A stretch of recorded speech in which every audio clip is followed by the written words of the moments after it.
This could very well be one of the most important things that you will ever learn if you want to learn how to connect in business and love and be one of the most influential people in the world if you can master this one thing.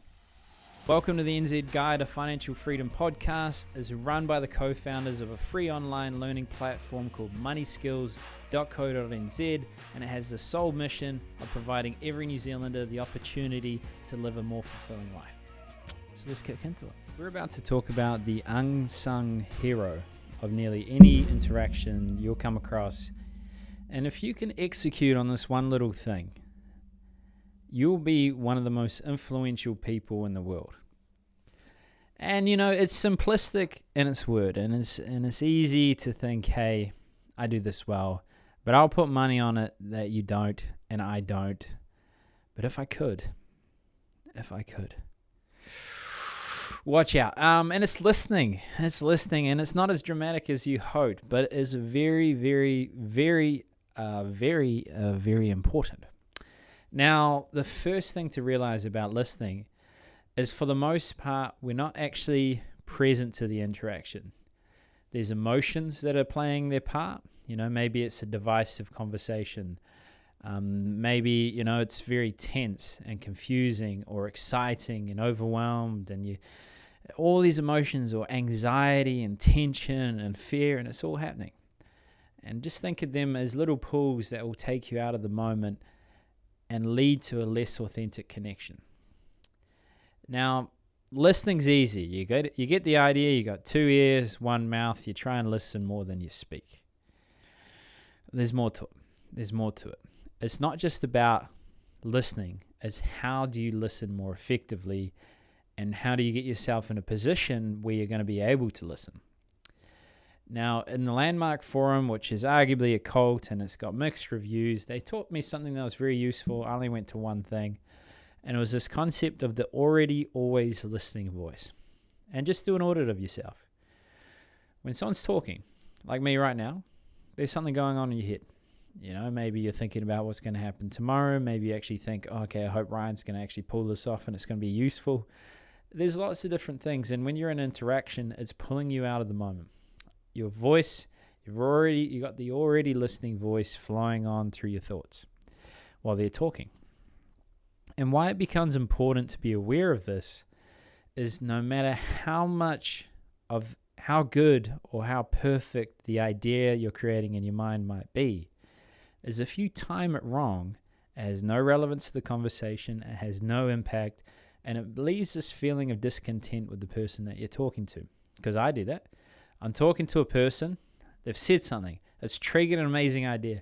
I don't want to lose the idea. I keep it in my mind. Okay. Waiting for the moment. When's the right time for me to execute this idea?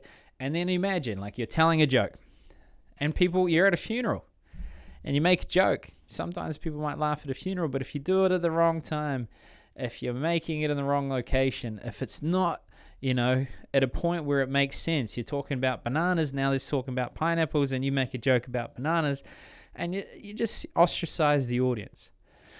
So be mindful that there's an already always listening voice in your head. It could be the emotions. It could be, how does this impact me? It could be judgment. It could also be, hey, what's something really powerful and profound that I can say in this moment? And a good example of that would be, you're sitting in class, and they're going to go around the circle and they're going to ask people the answer to the question. What are your dreams for 2022? And we're going to go turns, we're going to have turns, and everyone's going around. And you feel the tension, it's getting closer to you. And you're switching off more, and you're worrying, am I going to say the right thing? Is it going to be good? Like, when do I say it? And you're getting more tense. It gets closer. Your breath is tightening. You have a random guy playing rap music on the left of me. And I just made that up because someone, I don't know where they came from, started doing that. But you feel that tension. And throughout that time, try and reflect, what did the other people say? And throughout that time of being fearful and closing off your mind, that you're actually losing the quality and the timing and the empathy and the ability to actually connect with the audience, because you might have the perfect idea, but it might not be perfect for these kind of people. So First thing is become aware. I've got this already listening voice. The second piece is you're not actually trying to steer the conversation any particular way. Okay, sure. Let's say you're a salesman. Let's say you have an agenda. Let's say you're trying to get a pay rise, get a job interview. You've got a certain direction that you want it to go. So you're aware of that. You can even state that. You can state, hey, this is what I'm hoping to do. And then that's expectations being set. But how you get there doesn't matter too much. And the thing about an idea is, like I said, people don't try and find the truth. They try and confirm what they already know. So if you have a fortified position where you've got a preconceived idea where the interaction is going to go, anytime that interaction is not going in that direction, or even just having the interaction in general, you're going to be feeling this pull away from the presence. Your identity is tied, it's inflicting more emotions, and your ability to be malleable and connect with the audience is being impaired. So in a way, even if it's selling, even if you're trying to sell a product, you're actually, for the period that you're listening, you're inquisitively trying to understand their position. And naturally, if you do this enough and you trust in yourself, you don't need to have a fully formed idea. You don't have to be 10 steps ahead. If you genuinely listen, that will solve most problems that people ever present to you. Because the real thing is, if you reflect on your life, many people have lectured you. Many people know how you should live your life. And you have people in your life where you're like, well, I know how the fuck you should live. Just do these few things. Why aren't you doing it? It's fucking simple. Just fix it. But they don't. So the real art in selling, the real art in influence, the real art in connection and making a profound change in a person's life isn't having the right answers for them. It's asking the questions, asking the right questions, because people already have the answers. They just might not know the right question to ask. And that's your job. So when people are going through this moment, they're expressing themselves, you're inquisitively trying to understand what makes them think that way. Why do they feel that way? And then you're asking the right questions and they're creating the answers for you. So in selling, people see rapport as this box you need to tick. But really all rapport is earning the opportunity for them to listen to you. So if you overrepresent that initially, whether you're listening more to them than you're talking to them, you're listening more to them than they are to you, over time, they're going to reciprocate that, where they're going to listen to you when you want to present the solution. And the best thing about rapport is you're collecting information. You're collecting potential objections. You're understanding what's important to them, the unique problems. And then when you create a tailored solution, or you're going to present what you're hoping to achieve, you've actually made it relevant to them. You made them feel safe, comfortable, and understood. And what you're going to say next is going to have a more profound impact. So, and listening is the unsung hero of any social interaction. And if you can be mindful of the emotions, and if you feel emotions, try and create ways where you actually feel that they're expressed and understood. So you can vocalize them, you can wear the emotions. I think quite often as humans, we have a fear of how they might be judged. But if you express your emotions in incremental ways with people that are going to receive them in a positive light, then the emotions dissipate and they have less control over you. So you can either vocalize the emotions, you can express it incrementally. And by you doing that, it gives them the opportunity to express it, so they're listening more effectively. And it also puts you in a state of mind where you're more present. And the other thing you can do is, it's a basic concept of meditation, is when you have thoughts that are going a mile a minute. Anxiety is a good example. Anxiety is like a snowball. Once the snowball has built momentum and the thoughts are building up and the emotions and the tension and the body is connecting with these thoughts, so it's even harder to stop the snowball. If you had a moment where instead of connecting with the snow, you actually redirected your attention and stopped it. And how you do that with meditation is thoughts create thoughts. But if you bring your attention to the external, then it means that the thoughts no longer have the same fuel. Sure, they come in as distraction. It's a talent that you have to develop.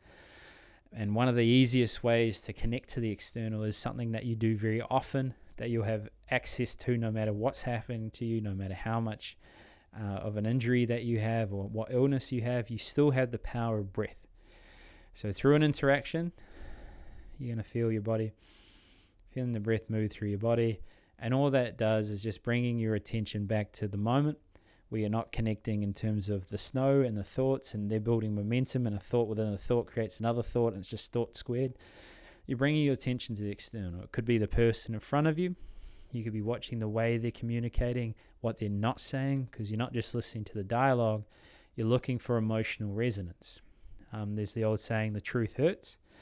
When you see someone react in a way that's uncharacteristic of how they've been communicating normally, where either they switch off, they get emotional, there's a lapse of concentration, you're actually hitting something that's more real. You're hitting the truth, and that's going to give you more of an opportunity to present a solution if you focus on that point and you find out where that thread goes. And if you give people the opportunity through asking the right question to find an answer they never considered, you're going to earn their respect and their compassion and their care.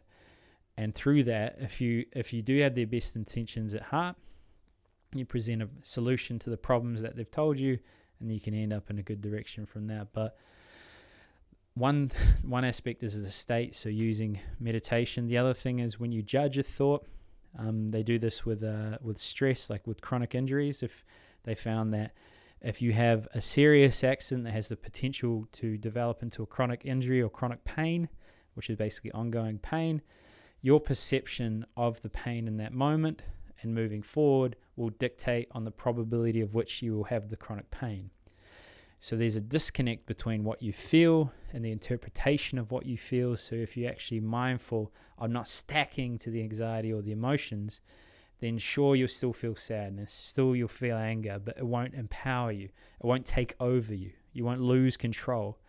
So you find your center through your breath, and when you have emotions, you just observe them. You accept them.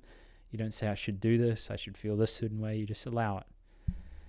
And then with listening, it's not actually about saying something profound. It's actually about showing interest. In the book, How to Win Friends and Influence People, it said the most powerful way the best way to be interesting is to be interested.